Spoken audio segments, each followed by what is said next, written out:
باللہ من الشیطان الرجیم بسم اللہ الرحمن الرحیم۔ مولا کائنات حضرت امیر المومنین علی ابن ابی طالب علیہ السلام کے مجموعہ کلام نہج البلاغہ کے پہلے باب کا خطبہ نمبر 37۔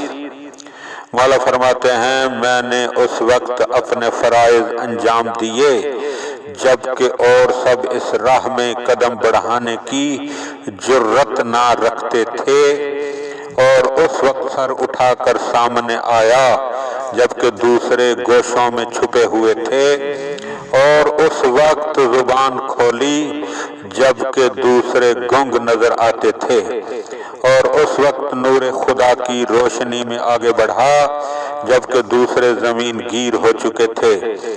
گو میری آواز ان سب سے دھیمی تھی، مگر سبقت و پیش قدمی میں سب سے آگے تھا۔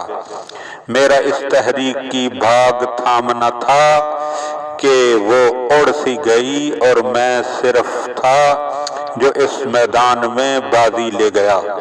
معلوم ہوتا تھا جیسے پہاڑ کہ جسے نہ تند ہوائیں جنبش دے سکتی ہیں اور نہ تیز جھکڑ اپنی جگہ سے ہلا سکتے ہیں، کسی کے لیے بھی مجھ میں عیب گیری کا موقع اور حرف گیری کی گنجائش نہ تھی۔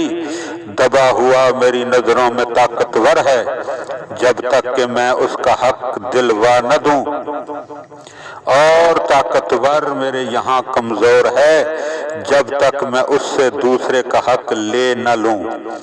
ہم قضائے الہی پر راضی ہو چکے ہیں اور اسی کو سارے امور سونپ دیے ہیں کہ تم یہ گمان کرتے ہو کہ میں رسول صلی اللہ علیہ وآلہ وسلم پر جھوٹ باندھتا ہوں۔ خدا کی قسم میں وہ ہوں کہ جس نے سب سے پہلے آپ کی تصدیق کی، تو اب آپ صلی اللہ علیہ وآلہ وسلم پر کذب تراشی میں کس طرح پہل کروں گا۔ میں نے اپنے حالات پر نظر کی تو دیکھا میرے لیے ہر قسم کی بیعت سے اطاعت رسول صلی اللہ علیہ وآلہ وسلم مقدم تھی، اور ان سے کیے ہوئے عہد و پیمان کا جواب میری گردن میں تھا۔ اللہم صلی علی محمد و آل محمد۔